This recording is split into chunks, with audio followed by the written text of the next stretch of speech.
নমস্কার বন্ধুরা, আজকে আমরা নিয়ে চলে এসেছি ক্লাস 11 ছাত্রছাত্রীদের জন্য। ওয়েস্ট বেঙ্গল বোর্ডের যারা ক্লাস 11-এর ছাত্রছাত্রী আছো, তাদের সেমিস্টার 1-এর যেই টপিকটা আছে, ফার্স্ট টপিকটা আছে unit 1, computer system and organization, যেখান থেকে 15 মার্কস আসবে।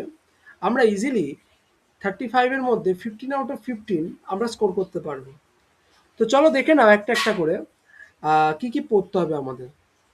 আমাদের ফার্স্ট চ্যাপ্টার হচ্ছে বেসিক কম্পিউটার অর্গানাইজেশন, যার মধ্যে আমাদের বেসিক সিপিইউ সম্বন্ধে পড়বো, র্যাম, রোম, ক্যাশ মেমোরি কি এর সম্বন্ধে জানবো, সেকেন্ডারি মেমোরি কীভাবে কাজ করে মানে হার্ড ডিস্ক, এসএসডি ব্যাপারে সম্বন্ধে আমরা জানবো, এই বিভিন্ন আইও ডিভাইসেস, ঠিক আছে।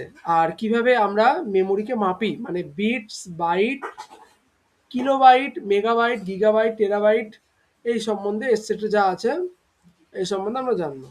তারপরের চ্যাপ্টারে কি আছে দেখো, ক্লাসিফিকেশন অফ কম্পিউটার, যেখানে বিভিন্ন ধরনের কম্পিউটার সম্বন্ধে আমরা জানবো। কত ধরনের কম্পিউটার হয়, super computer, main frame computer, mini computer and personal computer, যেটা আমরা রিয়েল লাইফে ব্যবহার করে থাকি। আচ্ছা, তারপরে চ্যাপ্টারে কি আছে, কনসেপ্ট অফ সফটওয়্যার, আমরা বিভিন্ন ধরনের সফটওয়্যার সম্বন্ধে জানবো, যে সফটওয়্যার ক ধরনের হয়, সিস্টেম সফটওয়্যার, অ্যাপ্লিকেশন সফটওয়্যার, ঠিক আছে। একটা একটা করে আমরা আসবো। নেক্সট দেখো কি আছে, নাম্বার সিস্টেম। নাম্বার সিস্টেমে আমাদের কি কি পড়তে হবে, basics of number systems, number system কি অ্যাকচুয়ালি সেগুলো আমরা জানবো, ঠিক আছে, একটা একটা করে আসবে, ঠিক আছে। তো চলো বুলিয়ান অ্যালজেব্রা কি কি আছে দেখো। বুলিয়ান অ্যালজেব্রা আছে হচ্ছে আমাদের বিভিন্ন ধরনের লজিক গেটস অ্যান্ড এটসেট্রা। তো আমরা শুরু করব আজকে, আমরা আজকে শুরু করব হচ্ছে বুলিয়ান অ্যালজেব্রা দিয়ে। তো বুলিয়ান অ্যালজেব্রা কি বলছে, বুলিয়ান অ্যালজেব্রা আমরা ফার্স্টে শুরু করব হচ্ছে লজিক গেট দিয়ে, ঠিক আছে। আচ্ছা, তোমরা যারা যারা ফিজিক্স আছে তোমাদের, তোমরা নিশ্চয়ই ফিজিক্সের মডার্ন ফিজিক্সে পড়ে থাকতে পারো। তো আমরা ফার্স্টে শুরু করবো হচ্ছে নট গেট দিয়ে। নট গেট, আচ্ছা বলো তো নট গেটের আরেকটা নাম কি, ইনভার্টার, কারেক্ট, ইনভার্টার। কারণ আমরা এর সিম্বল কেমন হয়ে থাকে, এরম হয়ে থাকে। আমরা যদি ইনপুট এ দিই, আমরা আউটপুট কি পাবো, এ বার পাবো। মানে এর জায়গায় ভ্যালু যদি 0 আর 1 থাকে, আমরা যদি ফার্স্টে 0 দিই তাহলে আউটপুট পাবো 1, আর যদি আউটপুট 1 ইনপুট 1 দিই আউটপুট পাবো 0। তাহলে ইনভার্ট করে দিচ্ছে, প্রত্যেকটা বার যা ইনপুট দিচ্ছি তার অপোজিট আউটপুটটা পাচ্ছি, সেজন্য একে আমাদের ইনভার্টার বলে থাকে। তো চলো এর ট্রুথ টেবিল কেমন হবে তাহলে, এ আর ওয়াই যদি আমরা 0 দিই তাহলে 1 পাবো, ব্যাস এটাই হচ্ছে আমাদের ট্রুথ টেবিল। তো চলে আসো, এরপরে আছে কি আছে, NAND gate, sorry AND gate. NAND গেটটা পরে আসবে, এগুলো ইউনিভার্সাল গেট। তো অ্যান্ড গেটের সম্বন্ধে আসি। অ্যান্ড গেটটা কেমন, অ্যান্ড গেটটা হচ্ছে দেখতে ঠিক ডি হয় না, ডি লিখবে, এই যে ডি হয়, আমরা যেমন ডি লিখি ডি লিখবে, এখানে ডি লিখলাম, দিয়ে একটা আউটপুট বের করে দিলাম। তো দুখানা দাগ মানে দুখানা ইনপুট, এ বি। আচ্ছা, আউটপুট কিভাবে আছে দেখবো। আউটপুট আছে হচ্ছে এ ডট বি করলে আমরা আউটপুট পেয়ে যাব। তো আমরা যদি এতে 0 আর বিতে যদি 0 থাকে, তাহলে একে ইন্টু করো, কি হয়, 0 ইন্টু 0 কি হয়, 0ই হয়। যদি 0 এ থাকে আর বি ইনপুট থাকে হচ্ছে 1, তাহলে 0 ইন্টু 1 কি হয়, 0-এর সাথে যাই গুণ করবে রেজাল্ট কি দেবে, 0। আবার যদি ইনপুট 1 আর বিতে 0 থাকে তাহলে কি হবে, 1 ইন্টু 0 থাকলে কি হবে, 0ই হবে। আর যদি দুখানে 1 থাকে তাহলে কি হবে, 1 ইন্টু 1 ইকুয়াল টু 1 হবে। তাহলে ট্রুথ টেবিল আমরা আইডিয়া করতে পারছি কেমন হবে। এটা হচ্ছে যদি ইনপুট হয়, এটা যদি আউটপুট হয়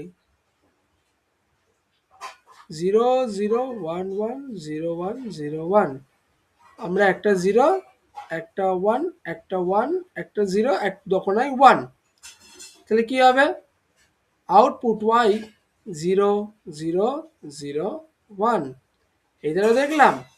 তো চলো এগোনো যাক। তারপরে আসে হচ্ছে অর গেট। অর গেট কি বলছে? অর গেট হচ্ছে, এই বাংলায় আমরা প লিখি না, প, বাংলায় আমরা প লিখি, দেখো খানিকটা ওরম, এই যে প, বোঝা গেল? এই যে এরকম লিখে দেবে তোমরা, এ বি আর y equal to A plus B. Or আছে মানে প্লাস, অ্যান্ড আছে মানে ডট মানে ইনটু, আর এটা মানে হচ্ছে কমপ্লিমেন্ট, মানে সেই টিল সাইনটা হয় না, দেখবে কিবোর্ডের তোমরা এসকেপের ঠিক তলায় থাকে এই টিল সাইনটা, দেখে টিল বলা হয়, আর আমরা কিবোর্ডে আমরা লিখি তাই, ঠিক আছে? এবার আমরা ইনপুট দিচ্ছি 0 0, কি হবে? 0 + 0 করলে কি হয়? অবভিয়াসলি 0ই হবে। আচ্ছা, তারপর আমরা 0 আর 1 দিলাম, তাহলে 0 + 1 করলে কি হয়? অবভিয়াস, তোমরা জানোই 1ই হয়। 1 0 দিলে কি হবে? 1 + 0 দিলে কি হবে? অবভিয়াসলি 1ই হবে। 1 1 দিলে কি হবে? 1 1 দিলে কি হবে? 2 হবে বলছো? না, কোনোদিনই না। তোমার বন্ধু তোমাকে দিল 1 টাকা, তোমার আরেকটা বন্ধুর থেকে নিলে 1 টাকা, তোমার কাছে কত থাকলো? 1। তুমি বড়লোক হলে না, তুমি 1 টাকাই পেলে, ঠিক আছে? তাহলে 1 হবে। এরা বাইনারি যোগ যখন করব তখন আমরা এটাকে ক্লিয়ার হয়ে যাবে ব্যাপারটা কেন। কিন্তু এখন মনে রাখো 1 + 1 করলে আমরা কি হয়? 1ই আসে। তাহলে ট্রুথ টেবিল কি হবে? যদি এটা ইনপুট হয় এ বি, ঠিক আছে, আর যদি আউটপুট হয় ওয়াই, তাহলে 0 0 0 1 1 0 1 1, তাহলে আউটপুট কি আসবে? 0, ঠিক আছে, 1 1 1। তো একটা জিনিস দেখো, এখানে যতক্ষণ না দুখানা বিটি, যতক্ষণ না দুখানা বিটি, যতক্ষণ না দুখানা বিটি, দেখো যতক্ষণ না দুখানা বিটি 1 হচ্ছে ততক্ষণ আউটপুট 1 আসছে না। আর যতক্ষণ, আবার যখনই আমরা পেয়ে যাচ্ছি না দুখানা 1ই, তখন আমরা রেজাল্ট পেয়ে যাচ্ছি 1। তো এখানে দেখো যতক্ষণ একটা বিট 1 হচ্ছে না ততক্ষণ আউটপুট 1 আসছে না। যখনই একটা বিট, অ্যাটলিস্ট একটা বিট 1 হয়ে যাচ্ছে তখনই আমরা আউটপুট পেয়ে যাচ্ছি 1। বোঝা যাচ্ছে ব্যাপারটা কি হচ্ছে? তো এটা এটা একটু দেখে রাখবে, পরে কাজে লাগবে। তো বোঝা গেল?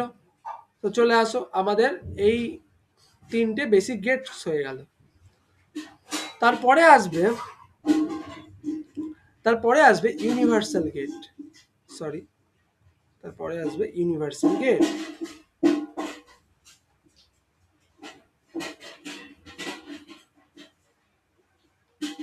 তাহলে ইউনিভার্সাল কি লজিক গেট না? অবভিয়াসলি হ্যাঁ, ইউনিভার্সাল গেটও লজিক গেট, কিন্তু একে ডিফার করা যায় করে, ইউনিভার্সাল গেট দিয়ে আমরা প্রত্যেকটা গেট ডিরাইভ করতে পারি। এই জন্য আমরা ন্যান্ড অ্যান্ড নরকে ইউনিভার্সাল গেট বলে থাকি। তো চলে আসো ব্যাপারটা কি। ন্যান্ড গেট, ন্যান্ড গেটের আকৃতি কেমন দেখতে হয়? সেম অ্যাজ অ্যান্ড গেটের মতো ডি লিখবে, জাস্ট একটা বাবেল লিখে দেবে। আর নট গেটে কি? জাস্ট অর গেটটা এঁকে দেবে, একটা বাবেল দিয়ে দেবে। তো বোঝা গেল ব্যাপারটা কেন, কি বোঝা যাচ্ছে? আমরা এর ইকুইভ্যালেন্ট কি লিখতে পারি? যদি আমরা বুঝতে না পারো, জিনিসটাকে আমরা ওপেন করছি, জুম করছি, জুম, ঠিক আছে? জুম ব্যাপারটা বোঝো তো? হ্যাঁ, সবাই ছবি তোলে, জুম করো, বোঝাই যায়। এই যে নট গেট একটা লাগিয়ে দিলাম, অ্যান্ড গেটের সাথে একটা নট গেট লাগিয়ে দিলাম, আর এখানেও তাই ঠিক, আমি অর গেট আঁকলাম, অর গেটের সাথে নট গেট লাগিয়ে দিলাম। বোঝা গেল? ইনপুট তো এ বি থাকছে, এটা বোঝাই যাচ্ছে। তাহলে কেমন হবে আকৃতিটা, কেমন হবে আউটপুটটা, কেমন হবে আউটপুট ফাংশনটা? y equal to a into B, বার তো থাকছে। তাহলে এর এর ট্রুথ টেবিল কি হবে?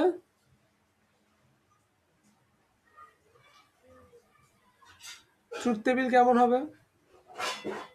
এটা আছে হচ্ছে ইনপুট, এটা আছে হচ্ছে আউটপুট। ইনপুট কি কি আছে? এ বি, আউটপুট কি আছে? ওয়াই। তো চলে আসো 0 0 1 1 0 1 0 1, ঠিক আছে? 0 0তে কি আসছে দেখো ভালো করে, y ইকুয়াল টু 0 ডট 0 তার হোল বার, তার মানে আউটপুট কি আসবে? 0। জিরোকে কমপ্লিমেন্ট করলে কি আসবে আউটপুট 1, ঠিক আছে। ওয়াই 0 ইন্টু 1 তার কমপ্লিমেন্ট ইকুয়াল টু, তাহলে কি আসবে 0 কমপ্লিমেন্ট তার 1।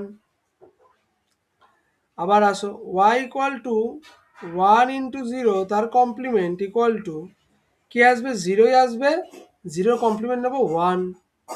ওয়াই ইকুয়াল টু 1 ইন্টু 1 তার কমপ্লিমেন্ট মানে 1 ইন্টু 1 করলে 1ই আসে, তার কমপ্লিমেন্ট করলে 0 আসবে। তো বোঝা গেল, আমরা যদি অ্যান্ড গেটকে কমপ্লিমেন্ট করে দিতাম তাহলে আমরা পেয়ে যেতাম ন্যান্ড গেট। তাহলে আমরা বুঝতে পারছি যে নর গেটটা কিভাবে হতে পারে, নর গেটের ট্রুথ টেবিল কেমনভাবে হতে পারে। জাস্ট আমরা কি করে দেবো, আমরা কি করে দেবো অর গেটকে কমপ্লিমেন্ট করে দেবো, আমরা কি করব অর গেটকে কমপ্লিমেন্ট করে দেবো বস। ঠিক আছে বস, এই দেখো 0 0 1 1 0 1 0 1 জাস্ট কমপ্লিমেন্ট করে দাও। অর গেটে কি ছিল, অর গেটে কি পেয়েছিলাম বলো আগে। আচ্ছা অর গেটের অ্যান্সারটা বলো আমাকে। 0 1 1 1 এর জাস্ট কমপ্লিমেন্ট করে দাও, কি হবে 1 0 0 0। বোঝা গেল, খুব ইজি, খুব ইজি। ঠিক আছে, তো চলো লাস্ট গেটটাও দেখে নিই আমরা। আচ্ছা এই স্লাইডে আসার আগে লাস্ট গেটটাও দেখে নিই। কি আছে, একটা হচ্ছে এক্সক্লুসিভ অর আছে, আর একটা কি আছে এক্সক্লুসিভ নর আছে। ঠিক আছে, এক্সক্লুসিভ অর আর এক্সক্লুসিভ নর কি বলছে ব্যাপারটা শুনে নাও, শুনে নাও। জাস্ট অর গেটটা আঁকবো, এখানে একটা এরকম একটা সাইন দিয়ে দেবো, তাহলে বোঝা যাবে এটা হচ্ছে এক্সক্লুসিভ গেট। কি আছে বোঝাচ্ছি দেখো, এর রেজাল্ট কি আছে এ এক্সর বি। আচ্ছা তাহলে বুঝেই পাচ্ছি যে এটাকে বাবল করে দিলেই হয়ে যাবে, এটাকে বাবল করে দিলেই হয়ে যাবে এ এক্স নট বি, মানে এটাকে কেমন দেখতে হয়ে যাবে এ এক্সর বি তার হোল বার। সরি আমরা এখানে আগে লিখে দিয়েছিলাম, আগে লিখে দিয়েছিলাম তাই না, তাই না। তো চলে আসো আরেকবার লিখে নিই আমরা। আচ্ছা মুছে গেল না এটা, ঠিক আছে চলো এ এক্স নট বি। ঠিক আছে বস, ঠিক আছে।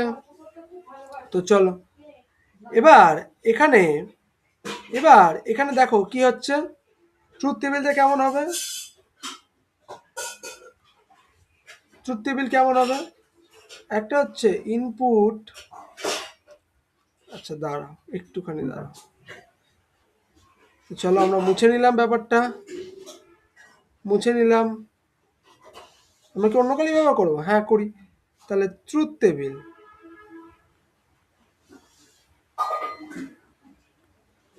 ট্রুথ টেবিল কি হবে, আমাদের ইনপুট আছে কি কি এ বি, ঠিক আছে, আর আউটপুট হচ্ছে ওয়াই। তাহলে আমাদের কি কি আসবে, কি কি আসবে 0 0 1 1 0 1 0 1। ওকে, তাহলে আমরা মনে রাখবো যখনই দুখানা বিট সেম হবে, দুখানা বিট সেম হবে, তখন আমরা কি বলবো অ্যান্সার আসবে হচ্ছে 0। ঠিক আছে, বোঝা গেল, যখনই আমাদের দুখানা বিট সেম হবে তখন আমাদের অ্যান্সার আসবে হচ্ছে 0। যখনই আমাদের দুখানা বিট ডিফার করবে, দুখানা বিট ডিফার করবে তখনই আমরা অ্যান্সার বলে দেবো 1। বোঝা গেল, বোঝা গেল। আরেকবার বলছি, যখনই আমাদের দেখব এ আর বি বা যদি অন্য কোনো থাকে, দেখব কি দুখানা বিট কি সেম, যদি অ্যান্সার আছে ইয়েস তাহলে অ্যান্সার করে দেবো 0। যদি দুখানা বিট আলাদা থাকে, যদি দুখানা বিট আলাদা থাকে তাহলে কি বলবো অ্যান্সার 1। দেখো এই দুখানা ক্ষেত্রে 0 1 1 0, তাহলে বিট ডিফার করেছে, বিট ডিফার করলে কি বলবো অ্যান্সার আসবে 1। আর যদি দেখো এখানে দুখানা বিট সেম আছে, দুখানা বিট সেম আছে, তাহলে কি বলবো অ্যান্সার আসবে 0, কারণ দুখানা বিট সেম আছে। তো সেম অ্যাজ এখানে জাস্ট কমপ্লিমেন্ট করে দেবো X not A B Y, A B Y 0 0 1 1 0 1 0 1 just complement করে দাও, কি আসবে এখানে কি আঁকবো, দুখানা বিট যদি সেম থাকে তাহলে আমরা করে দেবো 1, যদি দুখানা বিট আলাদা থাকে তাহলে করে দেবো 0। ব্যাস, কাহিনী শেষ। এই হচ্ছে কথা ছিল গেট নিয়ে আলোচনা, বোঝা গেল? তো আমাদের এইটা AND gate, OR gate, NAND gate, NOR gate, XOR gate, XNOR gate শেষ করে দিলাম। এরপরে আমরা আসবো হচ্ছে লস গুলো নিয়ে, কত ধরনের লস আছে বুলিয়ান অ্যালজেব্রায়। তো নেক্সট ভিডিওগুলোতে ওইটা আসবে। Keep learning, keep watching, and do not forget like and subscribe. আজকের মতো এইটুকুনি।